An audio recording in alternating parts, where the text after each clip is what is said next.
Bom dia, pessoal, tudo bem? Boa segunda-feira. Vamos continuar com a nossa série do Cinema e Oculto. Hoje nós temos um filme incrível, um filme é muito bacana, mas a gente tem que analisar a mensagem. É o filme Blade Runner, né, do Ridley Scott. Mas antes, como sempre, eu vou dar as dicas de quadrinho para vocês, né? Olha só, Aurora, Comunhão e Um Outro Dia, tá? Quadrinhos incríveis para vocês lerem, para vocês curtirem, darem de presente. Então eu vou deixar o link aí na descrição, tá, do vídeo, para vocês saberem como é que vocês fazem para receber em casa autografado. Eu mando para vocês pelo correio, autografado, tudo direitinho. Então é demais, não perde essa, vale a pena muito ler, tá bom? Então vamos aqui, vamos começar logo. Olha, o Blade Runner é um filme de 1982, né, do diretor inglês Ridley Scott, que é um diretor que tem muito filme para ser analisado, né, o diretor de Aliens, do Prometheus, que é a sequência do Aliens. Enfim, tem a Lenda. Ele é um cara que trabalha muito com essa temática assim também, né, gnóstica, vamos dizer assim. E é um filme baseado num livro do Philip K. Dick, que é também um cara que é importante no mundo da cultura pop, da ficção científica, de várias coisas que ele escreveu. Né? E aqui no Brasil a tradução do livro é Android Sonho com Ovelhas Elétricas. Né? Mas era um cara que ele já estava vendo à frente toda essa questão de inteligência artificial, de transhumanismo, né, de engenharia genética. E o filme ele fala muito sobre isso, né? Mas como sempre ele também faz menção a essa mesma temática que, pessoal, de novo está presente em muitos filmes, né, que é a questão do gnosticismo, né, de como o homem não aceita a sua condição, a criação de Deus, que diz que Deus é mau e que o homem quer transgredir e criar a sua própria, né, ser o seu próprio Deus, assim, vamos dizer assim, criar vida, né, e estender a sua vida, né, chegar à imortalidade, enfim. Então, né, lá no começo do cinema, a gente no vídeo 2, né, que eu falo do Metrópolis, a gente já fala dessa temática e como, né, vários filmes eles acabam reproduzindo isso, como 2001, como Exterminador do Futuro, como Matrix, né? Quer dizer, alguns de uma forma diferente, até os filmes da Marvel também, como Age of Ultron, todos meio que tocam isso, meio que já, sabe, preparando a gente, o que eles chamam do, como eu já falei aqui em outros vídeos, predictive programming, né? Programando a gente de uma forma preventiva para trazer o assunto à baila e a gente aceitar mais isso, essas implementações que estão sendo feitas gradualmente, né? Não querem chocar a gente de uma vez, porque assim, se você choca a sociedade, é mais fácil de ter uma repulsa, mas se você vai aos poucos implantando esses conceitos no inconsciente coletivo da sociedade, e aos poucos você vai introduzindo as mudanças, as pessoas tendem a aceitar mais tranquilamente. A tal da história que eles falam de, se você pega um sapo e tem uma panela fervendo e joga ele, ele vai espernear e vai pular logo. Agora, se você bota o sapo numa panela cheia de água e vai aos poucos esquentando a água, ele não percebe e acaba que ele morre. Então, é mais ou menos isso. Eles estão, né, cozinhando a gente aos poucos. Aos pouquinhos eles vão aumentando a temperatura, né? Então, vamos entrar no filme.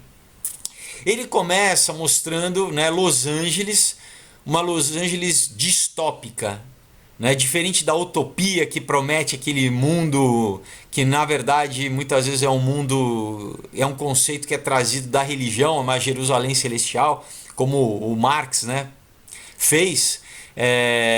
O resultado geralmente da utopia é a distopia, é o contrário, é o oposto disso.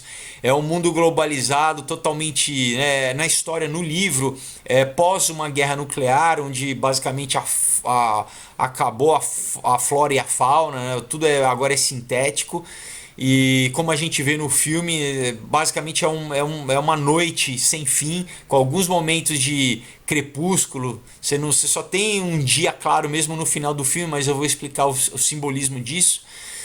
Então tá o tempo inteiro chovendo, tal, né? Meio que aquela coisa da chuva ácida radioativa.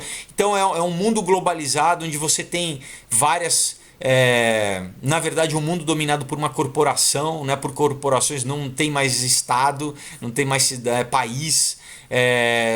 Língua não tem mais, é uma mistura de tudo, também de gente.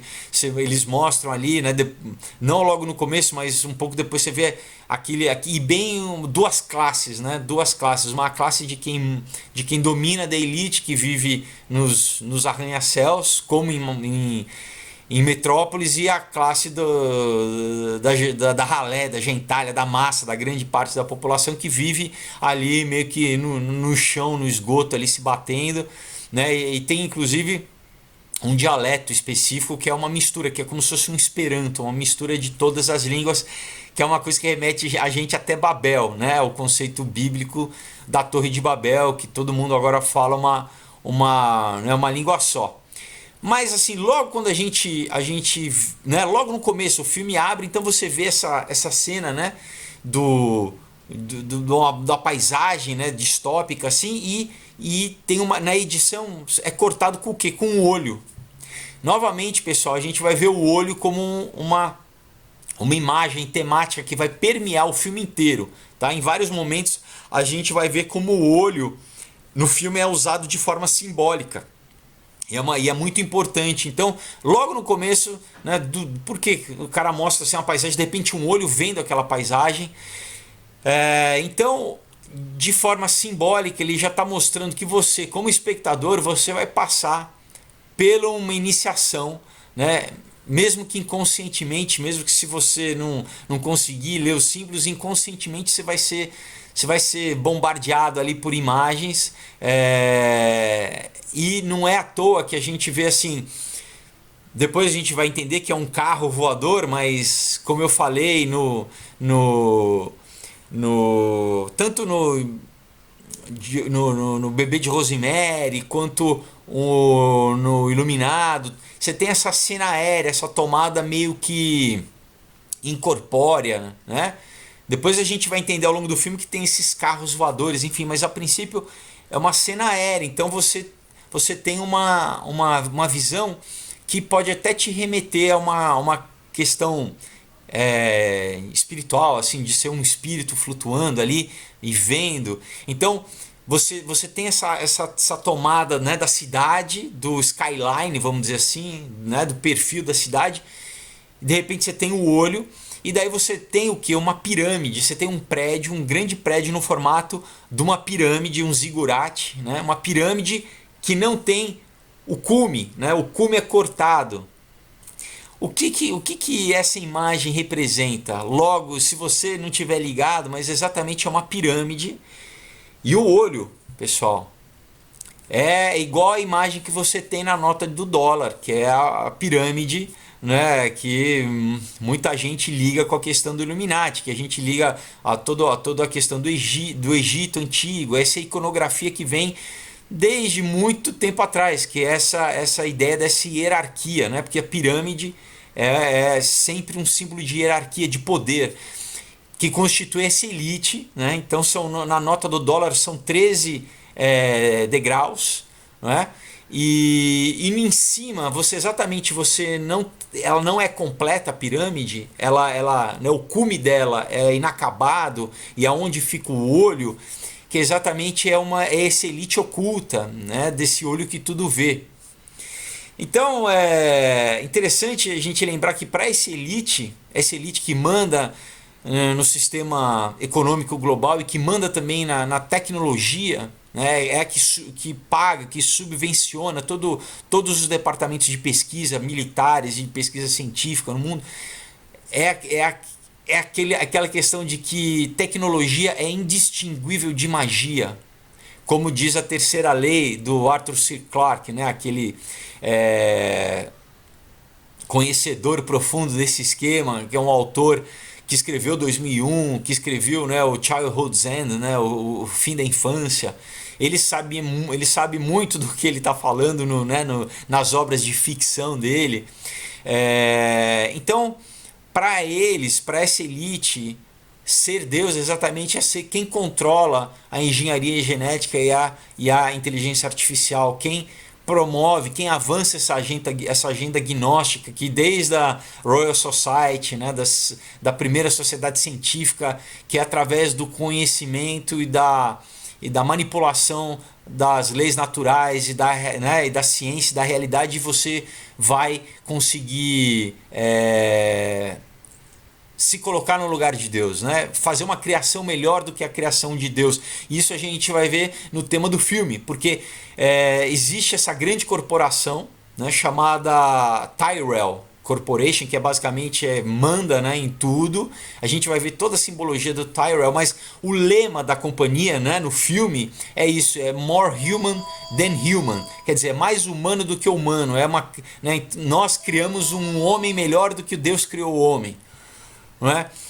Então é um governo, né, dessa corporação secreta, né, onde esse olho flutua sobre o topo da pirâmide, que é exatamente, como eu já disse, a representação dessa hierarquia não material, essa hierarquia sobrenatural, se você preferir, que controla a hierarquia humana, que controla o sistema. Então esse sistema recebe as ordens, as informações dessa hierarquia. E isso que eu estou falando não é muito diferente do que a Alice Bale, aquela a autora teosófica, discípula da Madame Blavatsky, escreve no livro A Externalização da Hierarquia, um livro publicado pela Lucis Trust, que é a base, né, da doutrina espiritual das Nações Unidas e da Unesco e da Unicef.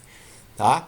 Então isso é só você fazer uma pesquisazinha pequena, e exatamente essa externalização da hierarquia, como eu já disse em outros vídeos, antigamente, durante toda a história, vamos dizer, do homem, né, se a gente pegar desde a Suméria, dos assírios, os babilônicos, os egípcios, os gregos, né, os segredos, os mistérios elíseos, e até os romanos, sempre, né, e mais recentemente os Rosacruz, os maçons e tal, sempre foi oculto, era uma doutrina secreta. A própria Madame Blavatsky tem um livro chamado A Doutrina Secreta. E agora é o momento que eles dizem que eles têm que externalizar isso. Tudo que era oculto, eles estão colocando né, de uma forma explícita para a população, claro.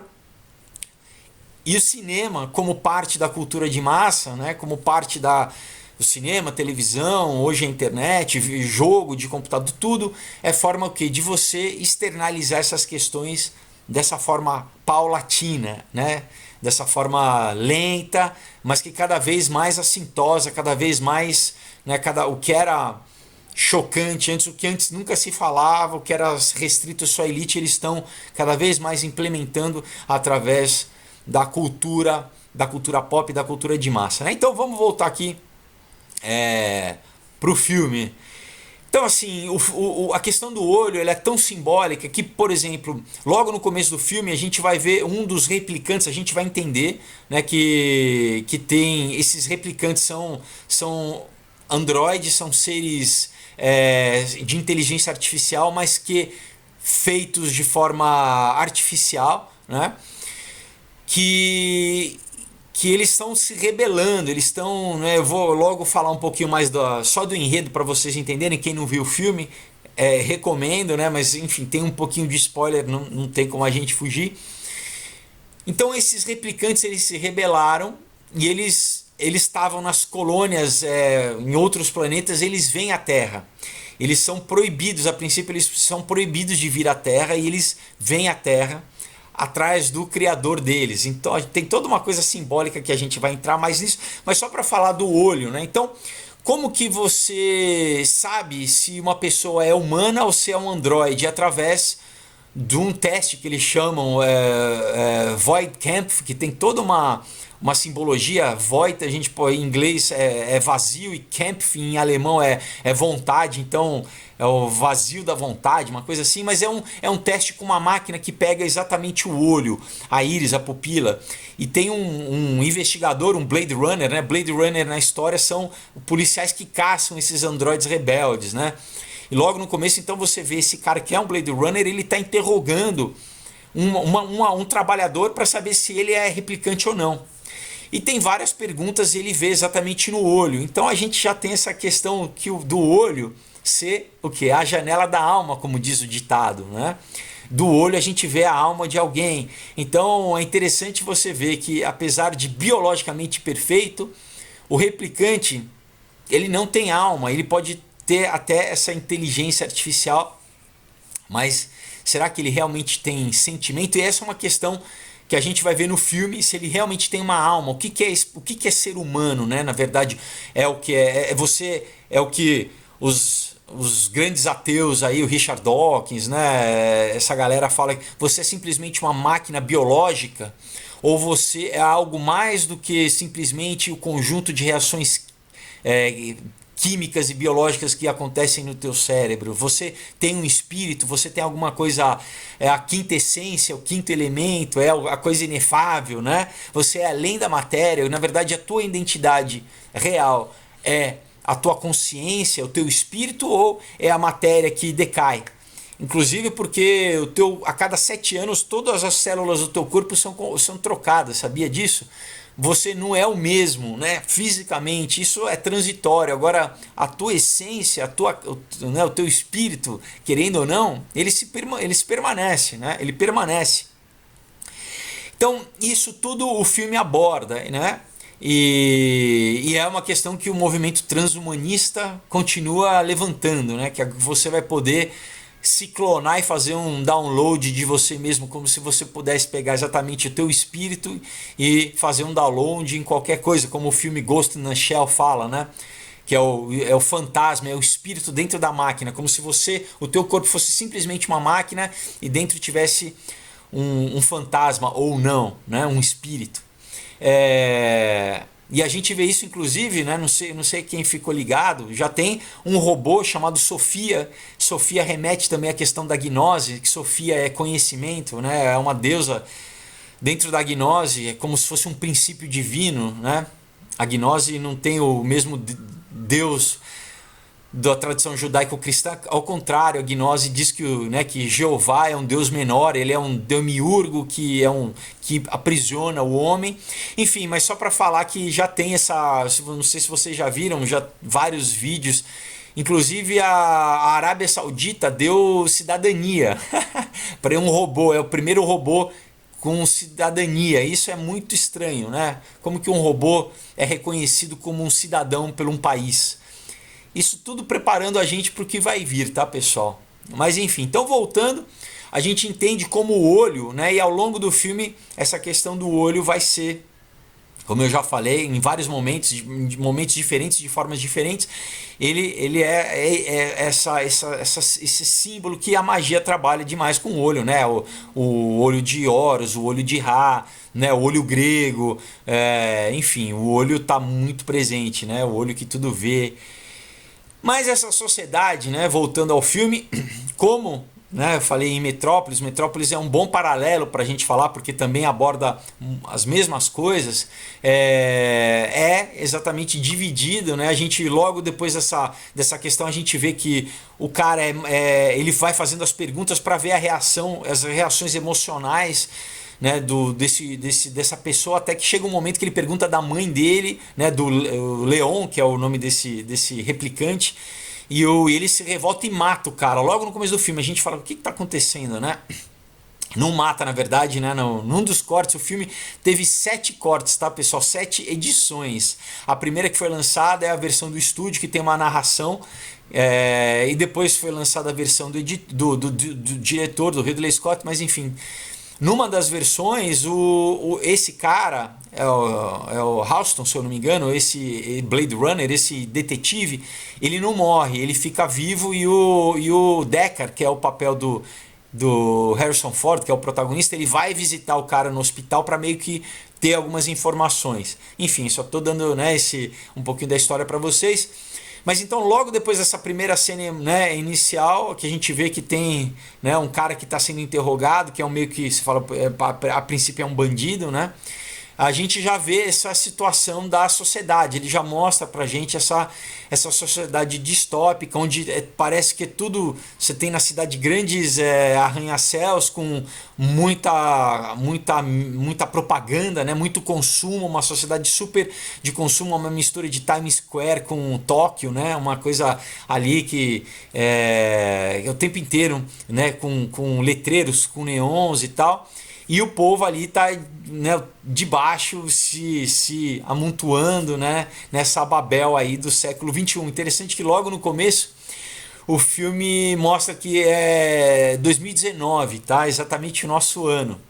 Então é interessante muita coisa já que eles previram, a gente está vendo muitas coisas até ultrapassando o que o próprio filme mostra, mas é interessante ver as questões do que eles imaginavam que a gente já estaria vivendo, né, no futuro, vamos dizer assim, né? Então a gente está vivendo em 2019, mas por exemplo, carro voador como no filme, não é exatamente como no filme, mas a gente já tem drone voador, né? Já tem Dubai querendo ter drone voador, você tem uma nova cidade sendo construída ali na Arábia Saudita chamada Neom, que também é uma cidade Smart City,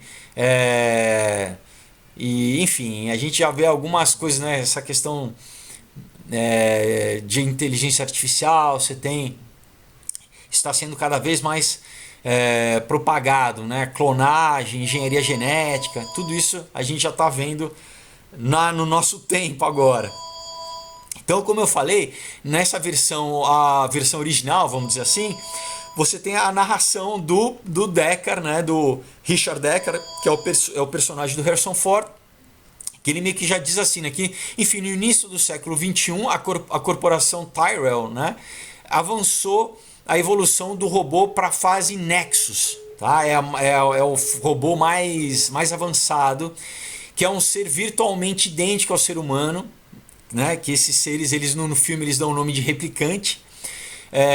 E o Nexus 6, eles são superiores em força, em agilidade, e pelo menos são iguais em inteligência aos engenheiros genéticos que os criaram. Quer dizer, então está dizendo que exatamente eles superam o ser humano em várias questões, em força, agilidade, são pelo menos tão inteligentes quanto. Aí a gente vê, né, que gente aqui como o Elon Musk, né, o próprio Stephen Hawking, que já faleceu, físico, né, muita gente da ciência já com medo exatamente da questão da inteligência artificial, dizendo que vai superar rapidamente o ser humano, né? Como já estão vencendo o homem em vários jogos, como em xadrez, em jogo de aquele Go, que é um jogo asiático, né? Parece um jogo de tabuleiro, é um jogo de tabuleiro, né? Então vê como realmente a inteligência artificial ela avança, né? Esse poder computacional ele rapidamente ultrapassa o poder computacional humano. A diferença, o que ainda difere, que não tem exatamente, é a questão que eles falam da nossa inteligência ser plástica e criativa, e que o robô ou a inteligência artificial ela só opera dentro de um esquema previamente estipulado pelos programadores. Então ela é muito rápida em computação, mas ela não tem a capacidade criativa, né, como o do homem, ou de auto-reconhecimento, enfim. Mas tudo que eles querem é avançar exatamente nisso, para fazer com que haja a tal da singularidade e que você tenha uma máquina pensante. Só que o perigo é, como o Elon Musk fala, que no momento que isso acontecer, ela vai ultrapassar o homem rapidamente e que, se bobear, vai começar a ver o homem igual um animal de estimação, como a gente vê um cachorro ou um gato, um ser limitado, né? Porque ele, enfim, vamos voltar para o texto aqui. Mas assim, então, na história, né, como eu estava contando, os replicantes eles eram usados fora da Terra, né, nos outros planetas, para trabalho escravo de exploração, trabalhos insalubres, os trabalhos perigosos de colonização em outros planetas, e eles têm um motim sangrento né? E tem um combate, e dessa colônia fora do mundo você tem 6 replicantes que vêm para a Terra.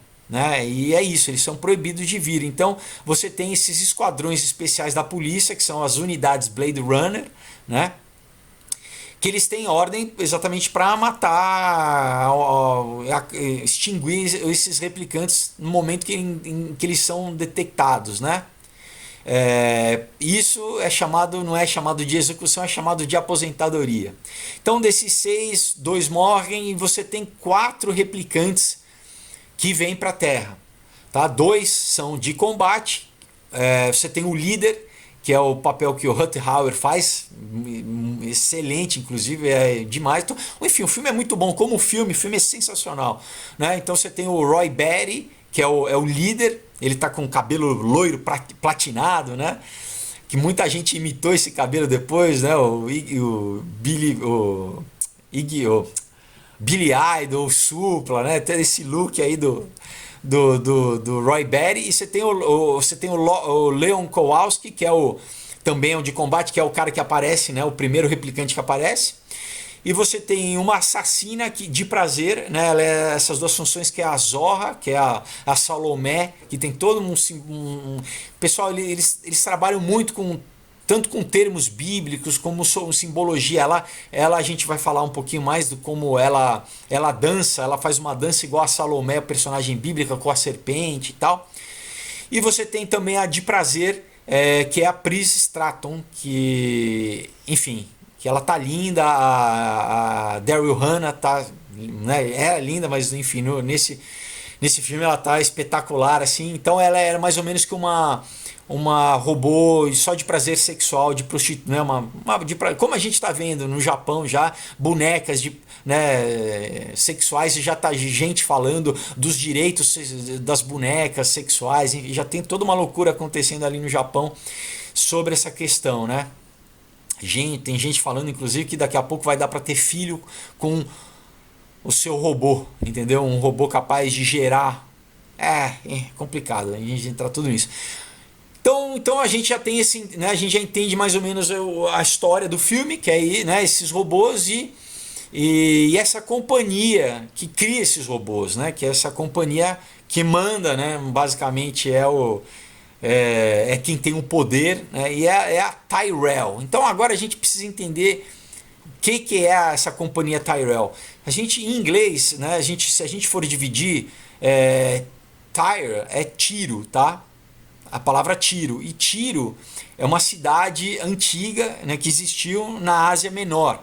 Tá? E a Bíblia faz muita referência a Tiro. Tá? Você tem Hirão Abif, que era o rei de Tiro, que ajudou Salomão a construir o templo, mas principalmente o que eu quero lembrar aqui é que a gente não pode esquecer a figura simbólica que tem uma profecia de Ezequiel que fala sobre o príncipe de Tiro. Está em Ezequiel capítulo 28, dos versículos 11 a 19, exatamente conta desse príncipe, e a gente entende que a partir do momento a profecia já não está falando de príncipe, mas está falando de um ser espiritual que fala que ele estava na criação junto com os anjos, e fala exatamente de Lúcifer, como Lúcifer foi criado. É uma das passagens na Bíblia que exatamente dá um pouquinho uma informação para a gente entender como foi a queda de Lúcifer, né? Como foi a criação e como ele exatamente caiu por causa do orgulho, como ele foi expulso dos céus.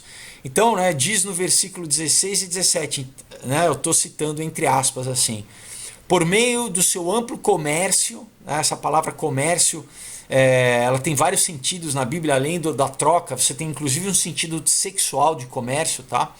Você encheu-se de violência e pecou.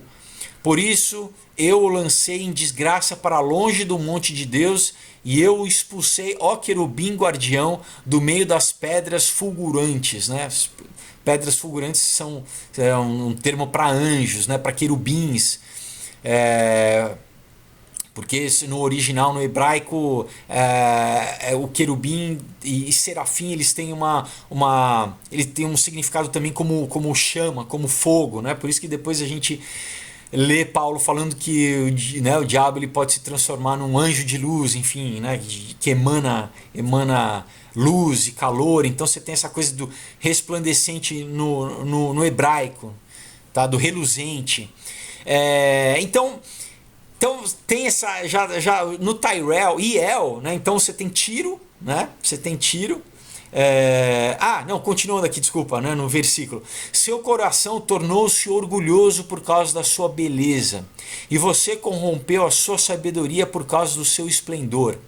Por isso eu o atirei à terra, fiz de você um espetáculo para os reis. Enfim, se você depois ler em casa é muito interessante, mas dizendo que exatamente Lúcifer, ele era tão bonito, ele era, né, o chefe do louvor, ele ministrava o louvor, e você tem outras passagens que diz isso, que ele tinha instrumentos no corpo dele, o corpo dele era coberto de pedras preciosas, enfim, falei que diz que ele era um ser, né, que ele era um ser lindo, né, na criação de Deus, perfeito, mas exatamente se achou dentro dele orgulho, ele queria colocar o trono dele acima do trono de Deus, né? E aí ele se rebelou contra Deus, ele liderou uma rebelião, como no filme, e ele foi lançado à terra, como no filme. Então, a gente já vê que o Roy Batty, né, ele, o personagem do Rutger Hauer, que, né, no filme ele tá bonito, né, e tal, exatamente esse ser orgulhoso que foi criado e que ele é lançado para a terra, e no filme ele vai procurar vingança contra Deus, né? A gente vai ver toda a questão. Então, além de Tiro, né, que eu falei do príncipe de Tiro, que já tem isso, El, né, então a gente tem Tyr-El. O El, em hebraico, é um sufixo, um sufixo pode ser também de Deus, né? Toda vez que você vê Rafael, né, Daniel, Raquel, toda essa terminação do El quer dizer Deus, tá, pessoal? Então, com várias coisas, o Deus que salva, o Deus que cura, tá? Então você já tem muito interessante aí no próprio nome Tyrell, você tem essa toda, já está recheado de significado que você precisa entender, tá? Então o dono da companhia, a gente tem essa pessoa, esse personagem que é o Eldon Tyrell, né? Tem, no começo do nome dele já tem El, né? Como eu falei, Eldon. No Dom também isso é uma coisa de senhor, né? O Dom. Então é o Deus Senhor, enfim. Você tem vários trocadilhos aí. Ele vive exatamente no topo da pirâmide. Ele é o criador, que é o topo da pirâmide, que está no topo dessa corporação, né? Ele está no topo, vamos dizer assim, que você pode fazer também do Monte Olimpo, né? O topo ali onde os deuses habitam, né? Os deuses habitam nos lugares altos, né? Então ele está ali, ele é o criador, mas seguindo essa lógica gnóstica, ele é o que? Ele é o Deus mau, ele não é um Deus bom, ele é o demiurgo, tá? Que segundo o gnosticismo, Lúcifer, ele é o Cristo, ele é bom, ele é o Prometeus, que vai exatamente contra esse Deus mau para libertar o homem, para trazer tecnologia, para trazer conhecimento e dar para o homem. Isso remete a gente imediatamente ao livro de Enoque, né, que fala exatamente desses 200 anjos que se rebelaram e desceram até o Monte Hermon. Monte Hermon tem muita coisa, pessoal, né? Depois Jesus, ele fala sobre o Monte Hermon, né? Muita gente lê ali a passagem onde ele fala, né, que as portas do inferno não prevalecerão contra a igreja. Ele está falando ali profeticamente sobre o Monte Hermon, que era exatamente o lugar onde tinha um templo do deus Pan, do deus pagão Pan, e aonde os 200 nefilins, os anjos caídos, desceram, segundo o livro de Enoque, conforme Judas também, né? Judas fala isso. Então, já, pessoal, como eu falei, a gente pode ter diversas leituras do filme, mas uma leitura, além da leitura sociopolítica, da leitura científica, né? Tem essa leitura que eu consigo ver claramente, essa leitura religiosa, essa leitura gnóstica, sobrenatural, né? Que toca nas questões sobrenaturais. Então, como eu falei, no filme, a corporação Tyrell, ela criou os androides, né, os replicantes, e ela criou essa nova fase, o Nexus 6, que são esses replicantes que se rebelaram e vieram para a Terra ilegalmente. Isso, novamente, me remete também a Gênesis 6, que é exatamente onde a gente lê sobre os nefilins, né, que são os anjos caídos, que também não poderiam deixar o seu lugar, a sua morada, e vieram se materializar e estarem aqui, desobedeceram uma ordem, vamos dizer, estão na terra, como a gente lê em Judas na Bíblia, no capítulo 1, versículo 6, dizendo assim, entre aspas: e aos anjos que não guardaram o seu principado, mas deixaram a sua própria habitação, reservou na escuridão e em prisões eternas até o juízo daquele grande dia. Então Judas, como depois também em 2 Pedro, a gente lê isso também, falando desses anjos que se rebelaram e eles, né, e Deus castigou eles porque eles se rebelaram. E eles, como a gente lê no livro de Enoque, como diz em Gênesis 6, e como depois em toda a mitologia, você tem isso nos índios Navarro, nos Estados Unidos você tem isso, nos aborígenes australianos você tem isso, na mitologia grega, da questão dos titãs. Por isso que a gente entende dos seres espirituais que vieram e reproduziram, tiveram sexo com as mulheres e criaram uma raça híbrida, diferente, né? Que em grego a palavra gigante vem disso, não é de serem grandes, eles acabaram sendo grandes, mas a palavra gigante quer dizer gigantor, que é da terra, ela é habitante da terra, no sentido de esses seres foram criados na terra, tá? Enfim, então o filme já mostra dessa forma metafórica a distinção entre quem é humano e quem é artificial, quem é híbrido, né? O quem é replicante. E da mesma forma, esses seres que foram criados fora, eles não deveriam estar na Terra, eles eram o quê?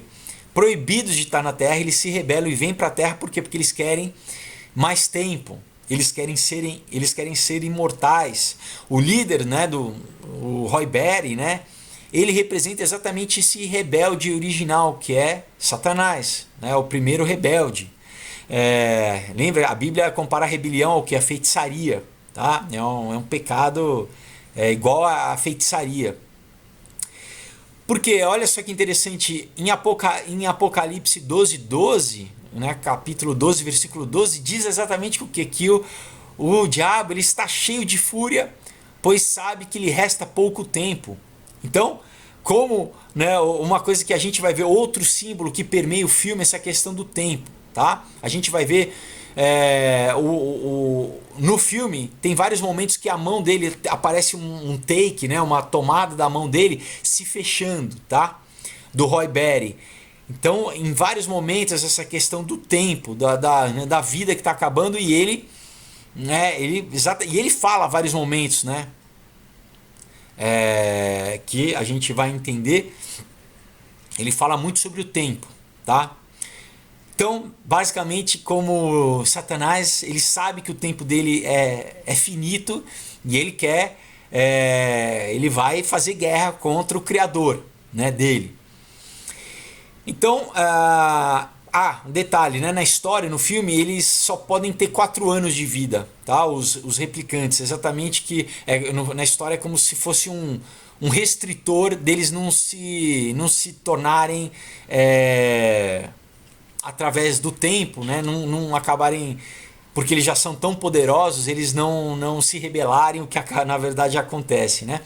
Mas enfim, então tem uma cena que o Roy Batty, o líder, e o Leon, eles vão para um laboratório genético. Logo na entrada do laboratório genético a gente vê um grande olho também. Nesse laboratório genético é um laboratório especializado em olho, onde eles vão interrogar um personagem chamado Hannibal Chu, um oriental, né? É um senhorzinho oriental, que ele tá fabricando globos oculares, né? Ele está fabricando olhos, né? Inclusive ele olha pro Roy Batty e ele fala: eu fiz os seus olhos, né? O Roy Batty fala: se você tivesse visto o que eu vi com esses olhos, né? Enfim, é muito bacana, mas logo em seguida aí ele quer saber, ele fala morphology, né?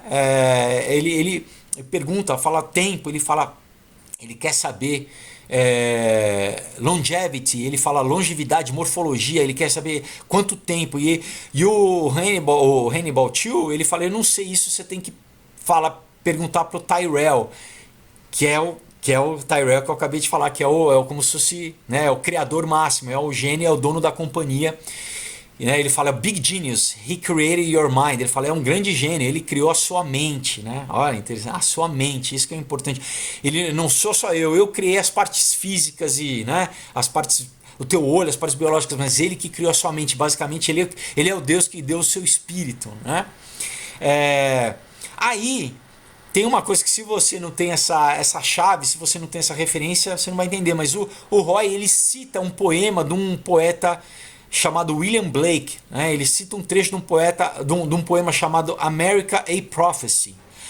Eu não vou entrar nisso, mas tem toda uma questão, né, da América ter sido uma profecia maçônica, dos maçons terem visto os Estados Unidos e a América como a segunda Atlântida, tá? Como um reino, enfim, como uma nova ordem mundial, tudo isso aí, não vou entrar nisso agora.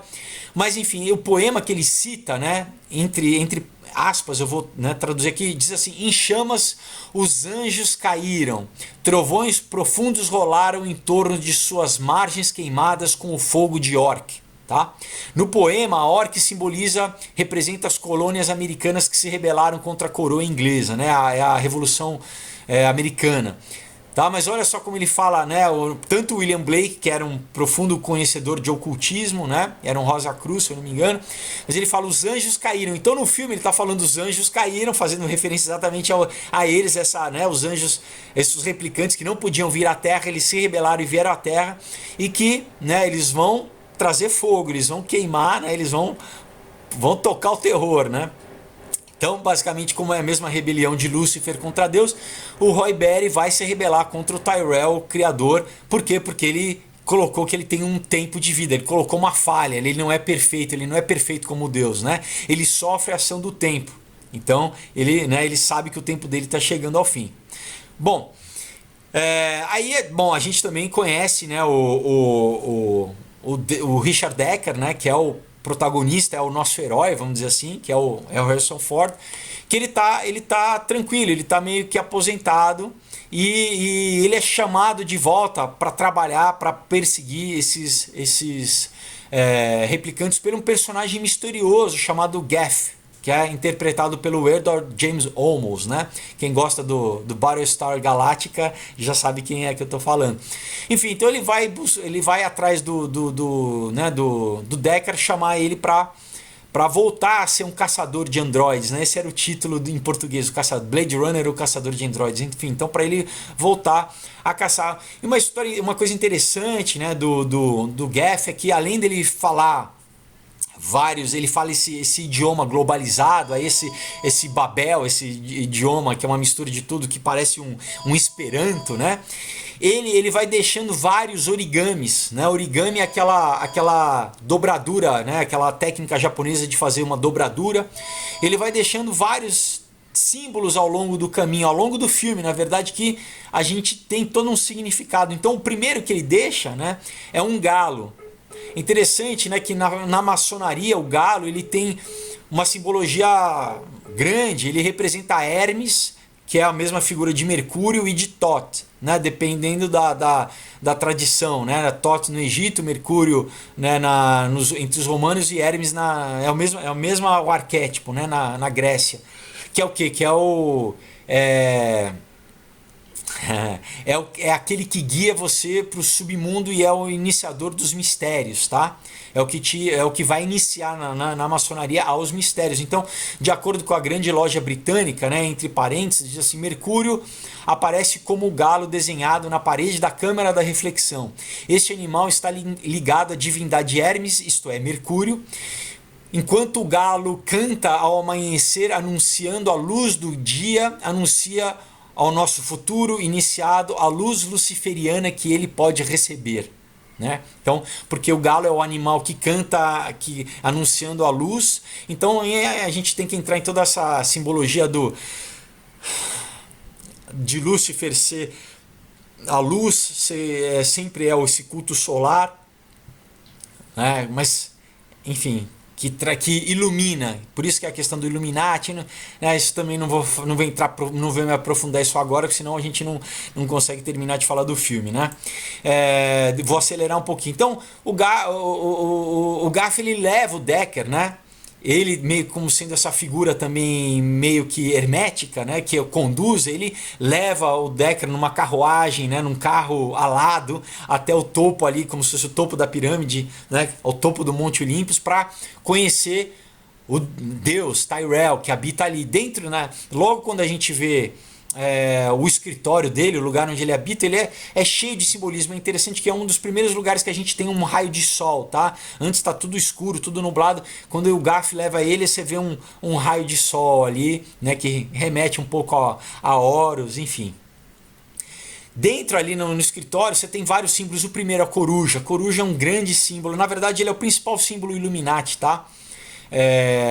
Você tem Bohemian Grove, né? Você tem a estátua ali, Moloch também, a coruja é um símbolo de Moloch. Você tem na Fabian Society o símbolo da coruja, enfim. A coruja é um dos principais símbolos. Você tem também obeliscos, você tem vários obeliscos maçônicos, egípcios maçônicos ali, né? Você tem Joaquim Boaz. Você tem a mulher, que quando a Rachel aparece, né, ela aparece caminhando entre os obeliscos. Você tem a águia romana fascista também. Você tem a águia que na verdade é Fênix. Né, a águia ela é uma representação de Fênix. Pessoal, você tem milhões de... Numa cena só você tem muita simbologia oculta ali representada. Tá? Enfim, então ele é convidado pelo Tyrell a começar a testar a Rachel. A Rachel é uma personagem super importante, né? Ele usa o mesmo teste Von Kemp, né? que eu falei, né? Para ver se ela é um robô ou não. E é o que? No olho. Além do olho, ele faz várias perguntas até o momento em que ela não sabe que ela é um robô. Isso é interessante, porque, né, o Tyrell conta pro Decker que ele implantou memória, né, no robô. Por isso que ele acha que o robô tem memória, ele sabe quem é a mãe, ele tem um passado, né? Isso de uma forma psicológica, se a gente for analisar, essa questão de como as memórias, né, elas são importantíssimas para nós, né? Elas dão para a gente o nosso substrato, né? O nosso entendimento, a nossa identidade, e geralmente é sobre a memória que a gente age em direção ao futuro, né? Segundo aquilo que a gente tem, o que a gente recebeu dos nossos pais, como da nossa educação, que a gente acaba operando o nosso futuro, né? Então está intrinsecamente ligado a nossa memória com as nossas ações e como a gente age, né? Enfim, a Rachel, uma coisa interessante, o filme é incrível, né? Mas uma solução que o Ridley Scott conseguiu para mostrar de uma forma imagética, através de imagem, quem era replicante ou não, é porque o olho da pessoa tem um brilho vermelho dentro, né? Como se fosse um olho artificial. E essa questão do olho artificial aparece em vários outros filmes, né? Como 2001, o Hall, é um olho vermelho. Exterminador do Futuro, é um robô, é um olho vermelho. Então aparece ali porque ele usa um jogo de lente, né? Ele tem um documentário sobre o making of, na verdade, do Blade Runner, que mostra como ele conseguiu fazer esse truque através o fotógrafo, né? Ele encontrou essa forma de fazer com que a luz refletisse na córnea da pessoa, na pupila, e o olho ficasse como máquina, né? A gente antigamente você tinha fotos, né, que o olho aparecia vermelho, né? Então ele consegue, e no filme isso fica meio que um símbolo de quando a pessoa, né, ela é um replicante ou não. Enfim, para os gnósticos, né, agora falando dessa questão da memória, né, o processo da queda, né, para eles a queda é o momento em que você sai do espírito e você é materializado na terra, né? Eles chamam de queda. Platão fala um pouco disso também. Então você esquece a tua origem da mônada, né, da mônada divina, dessa questão do você era a Cabala fala isso também, daí só que a Cabala eles falam as cascas, né?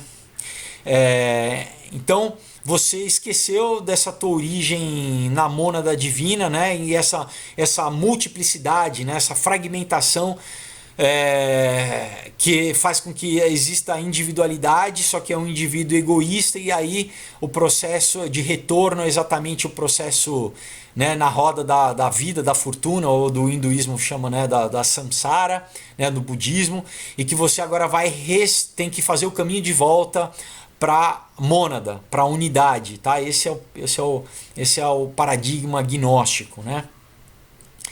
Então, para eles, né, como eu já falei, o Deus mau, ele criou um Deus inacabado, ele fez esse ser humano, a gente está nesse estado de queda, né? Na verdade, nós mesmos precisamos nos aperfeiçoar através da iluminação. E a iluminação, a verdadeira iluminação e conhecimento vem da luz de Lúcifer, né?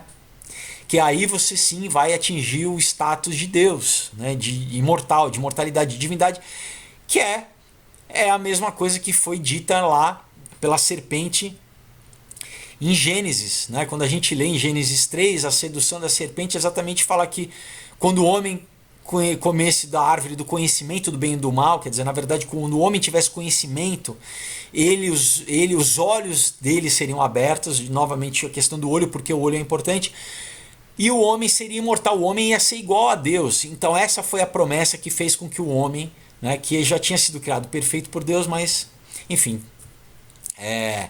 esse é o mesmo paradigma de todo esse conceito transhumanista que a gente tem visto, que é o quê?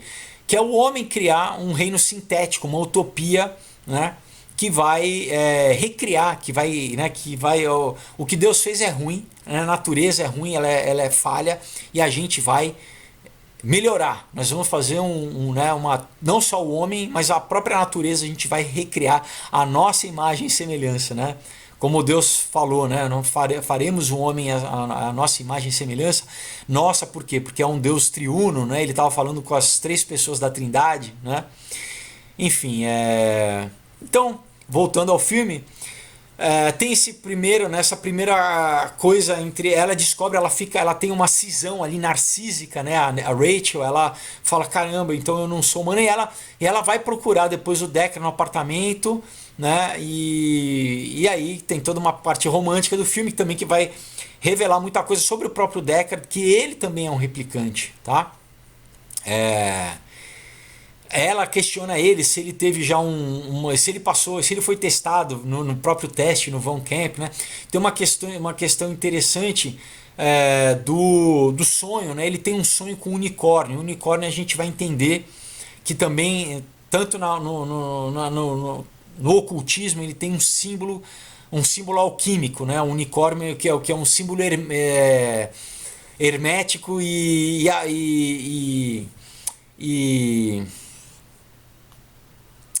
hermafrodita, tá, pessoal? Exatamente essa. Lembra que eu falei que na gnose, então você teve essa fragmentação, dessa polarização, mesmo até inclusive de homem e mulher. Então, para eles, você tem o afroditismo. A gente vai entender toda essa questão também, né, da confusão sexual, do Baphomet, essa figura andrógena, tá? Para eles, então, o ideal é essa volta, é acabar com o homem, com a mulher, do masculino e feminino, e os dois voltarem a ser andrógenos, tá? A serem hermafroditas como no princípio.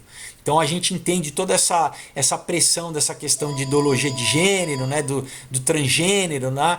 E, na verdade, o transgênero é um espaço para a sociedade aceitar que você não tem que a criação, né, da biologia, você pode transgredir a criação biológica entre homem e mulher, o que é uma etapa, tá? Essa questão, toda essa agenda de transgênero para questão transhumanista, esse é o principal, que agora, como já não, né, você já não respeita mais, já tudo é uma construção social e não biológica, então também eu não preciso mais respeitar a biologia e eu posso juntar máquina, eu posso, né, o que vai estar cada vez sendo mais proposto, eu posso me modificar, que já tem gente que diz que é o primeiro ciborgue, né, que a pessoa não vê mais isso como sagrado, né, que a Bíblia diz que é o templo do Espírito, que a gente tem que tomar conta do nosso corpo. Você desacraliza a criação, o ser humano, você está entendendo? Enfim. Então, num outro momento que o Gaff encontra o Deckard, ele deixa um outro origami, que é um homem, tá? Um homem tem um falo, tá? Se você reparar bem, é mais um símbolo ali que o Deckard, ele tá nesse processo alquímico, né? Ele está pronto a entrar num próximo estágio do processo de transformação dele, quando ele vai encontrar a Zorra, que é a mulher que está unida à cobra, né? Ele na história ele vai pesquisar ele vai investigar o apartamento do Leon, ele acha uma escama artificial. Depois ele vê que é uma escama artificial de uma cobra que tem um código, enfim, tudo é simbólico ali. Mas ele vai atrás dessa mulher que é o quê? Ela representa a personagem bíblica, né? O nome dela no filme é Salomé, explicitamente, que é o quê? Que seduz Herodes e que pede a cabeça do João Batista, né? Na história bíblica. Na alquimia, você tem esse processo de calcificação que envolve o que é a união do princípio feminino com o princípio masculino para ter exatamente essa síntese, né? Esse equilíbrio. Enfim, então esse processo mágico, alquímico aí, de criar a pedra filosofal que você pega com o nigreto e o albedo, que é, né? Eu não vou entrar nisso agora, mas enfim, através disso você cria o ouro, né? Você transforma o ouro, você transforma o elixir da vida, é o elixir da vida, a pedra filosofal, tudo isso é alquímico. Mas no filme tem essa representação, então, entre essas polaridades do masculino e do feminino, né? E isso é o que mostra ele quando ele sonha com o unicórnio, tá? Isso a gente vai ver no final do filme também. O Gaff ele deixa um unicórnio, um origami de unicórnio ali pro Deckard, quando ele encontra a sua, vamos dizer assim, ele termina o seu processo, tá? Eu tô fazendo aqui eu tô avançando na história, na verdade, com a Rachel. Então os dois eles simbolizam esse término desse processo alquímico e essa unidade nesse unicórnio, né? Muito bem. O Jung, né, só para dar para vocês uma referência do que Jung fala do unicórnio, né? O Jung enfim, um dos pais, né, junto com o Freud, um dos pais ele, na verdade, ele é da psicanálise, né? Para quem é psicólogo vai me crucificar, né? Mas assim, o Jung é da terapia e não. Enfim, vamos entrar aqui no que Jung fala, né? Ele diz assim, entre aspas, o unicórnio na alquimia, o exemplo do unicórnio é escolhido para demonstrar como o simbolismo de Mercúrio, olha, novamente Mercúrio, né? Hermes, lembra toda essa temática, se entrelaça nas tradições do gnosticismo pagão, tá? E da igreja cristã, do gnosticismo cristão, né? Como o unicórnio não é uma entidade única e claramente identificada, a preocupação mais específica é centrada na besta com um único chifre, o alicórnio. Então, você tem toda uma tradição hieráltica, né? De você ver brasão, você vê em vários brasões o unicórnio, geralmente é o unicórnio e o leão, que tem essa representação alquímica que remete a Hermes, que remete ao conhecimento oculto, né? Que também remete a Lúcifer, enfim. Então, outro personagem interessante é o assistente do Tyrell, chamado J.F. Sebastian, tá?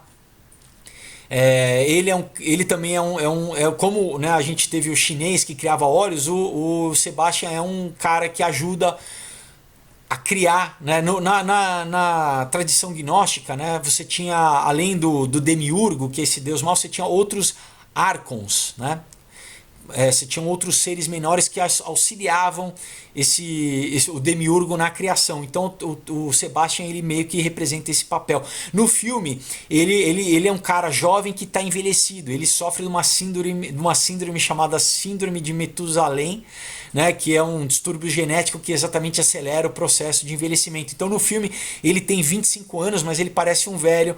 E é interessante que é meio que um espelho, né, dos replicantes. Ele é um humano que também está envelhecendo rapidamente. Há mais uma questão né, que eu falei do tempo, né, no filme, como eles, né, que são replicantes que têm pouco tempo de vida. A Pris, né, que é a replicante do sexo, né, a replicante linda e tal, e o Roy, eles interrogam o Sebastian, né, sobre como conseguir acesso ao Tyrell, né? E nessa cena também você tem várias simbologias. Você tem a cabeça com a águia com a dupla cabeça maçônica, né? Da dualidade, né? A Pris, ela, nessa cena ela fala do status dela, né? Ontológico, do penso logo existo, né?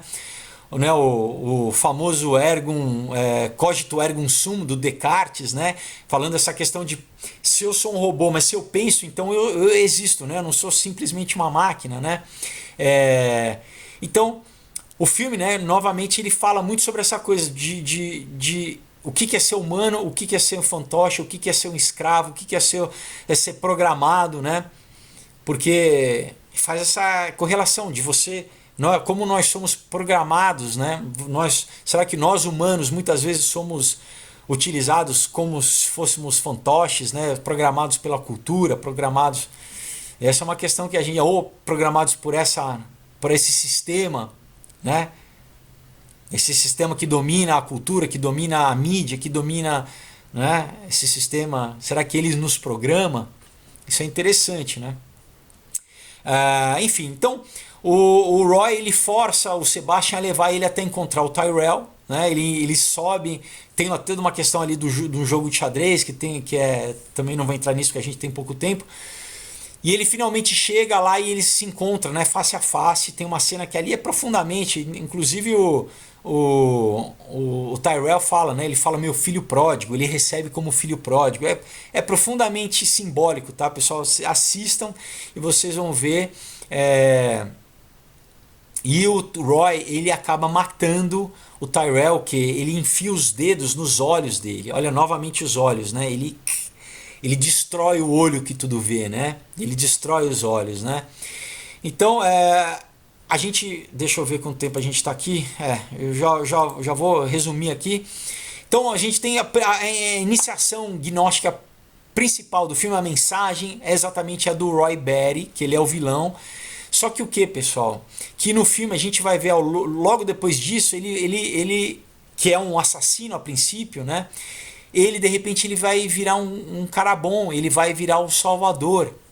Ele salva inclusive o Richard Decker, né? Você tem uma cena que é linda, a cena, mas enfim, né? Ele salva. Então é esse conceito gnóstico que Lúcifer na verdade é o verdadeiro Cristo, né? Como eu já falei, que como Prometeus rouba o fogo dos deuses e por isso é castigado pelos deuses, mas para isso ele salva o homem. Prometeus inclusive é outro filme do Ridley Scott, né? Então, né, como Cristo, né, no filme ele tem um momento que a mão dele está fechando, ele pega um prego e ele se perfura. Então ele tem a mão perfurada, né, como Salvador, como Cristo. Um outro momento ele pega uma pomba, ele segura a pomba como se fosse o Espírito Santo. Né? Então você tem a mão perfurada, o Espírito Santo você quer uma simbologia mais que remete a Deus, ao cristianismo, né? Então de um robô psicopata que mata homem, né? De repente ele desenvolve um coração e ele salva o Decker, né? O Decker ele tá para cair no abismo, ele salva o Decker e ele fala ali, né? Um poema, né? Ele fala, enfim, é bonito, mas ele fala, né? Ele fala sobre o tempo, e depois ele fala time to die, né? Lágrimas, né? Que, enfim, que isso não vou dar mais esse spoiler, mas enfim, ele é inteligência artificial que passa a ter alma, amar mais do que inclusive o próprio Decker, ele passa a ser mais humano que o homem, ele é melhor que o homem, né? Então o Rutherford, né, o Roy Batty, ele se torna esse salvador gnóstico que se sacrifica, que o sacrifício inclusive desperta, o sacrifício que ele faz desperta a vontade no Decker de ser livre também e de viver. Então, né, o Roy ele matou o Deus Mal, o Tyrell, e salva o Decker, né, que agora ele pode fugir do sistema, né, e que é a segunda iniciação gnóstica, que agora ele junto com a Rachel, né, que são agora dois robôs que são despertos. Antes eles estavam na ignorância, mas agora graças à iluminação gnóstica eles entendem que eles são robôs, né? Eles fogem, eles saem do sistema, eles deixam de ser escravos do Deus Mal, né? Porque eles são liberados pelo Lúcifer Cristo, né? E eles escapam, né? Eles fogem, aí que tá, né? Na cena que eles estão fugindo, eles veem um unicórnio deixado pelo Geth, que representa exatamente essa união agora, né? Essa união gnóstica, né? Sem a dicotomia, né? Eles estão unidos e agora eles vão fugir para a primeira cena em que a gente vai ver um dia, a gente vai ver, né, uma paisagem bonita, uma paisagem natural. Então eles deixaram aquele mundo do Deus mal, né, o mundo que a gente vive, e agora eles estão, né, meio que um casal primordial, né, eles estão novamente como se fosse Adão e Eva num Éden, no novo Éden, né? Mostrando a natureza pela primeira vez. Então no filme todo você tem a questão, né, do mundo decaído, artificial, e agora eles estão livres, liberados para viver nesse novo Éden.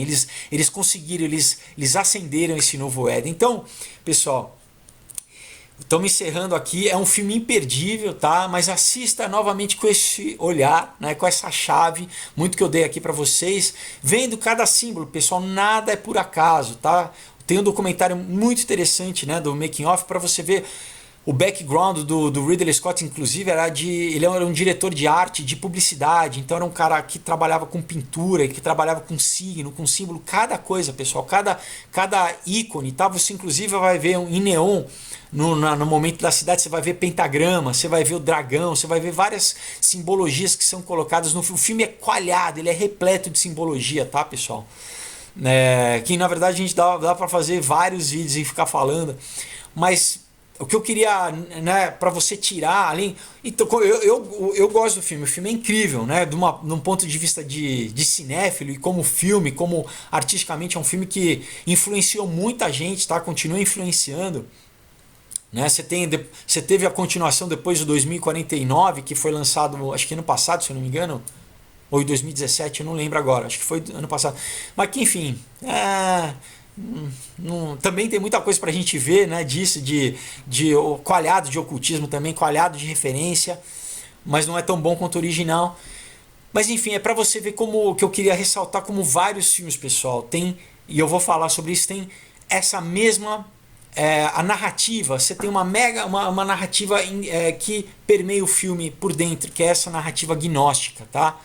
E isso que é importante você entender, que independente se o filme é de um filme, uma comédia, um filme de terror, uma ficção científica, muitos têm essa questão dentro dele, tá? Essa questão da gnose, e estão meio que nos educando e nos doutrinando nessa questão de que a natureza é ruim, que a natureza ela pode ser violada, que a gente pode transgredir ela e fazer uma coisa melhor, que o homem pode, né, com a nossa tecnologia, a nossa ciência, superar a natureza. Isso é para que a um momento a gente abra a mão, como na Suécia, por exemplo, as pessoas já estão querendo ser chipadas, elas já estão querendo, já tem muita gente que fala assim, não, isso aqui é um lixo, isso aqui eu quero, né, eu quero superar isso, né? E a gente sabe onde isso vai dar, né? Espero que você saiba. Se não souber, então continue acompanhando o meu canal aqui.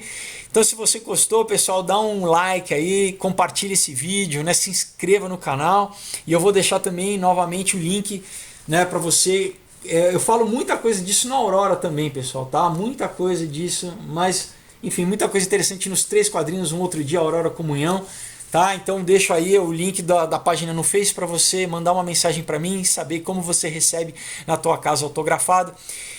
E é isso, pessoal, uma boa semana para vocês, até quinta-feira, Deus abençoe, tchau.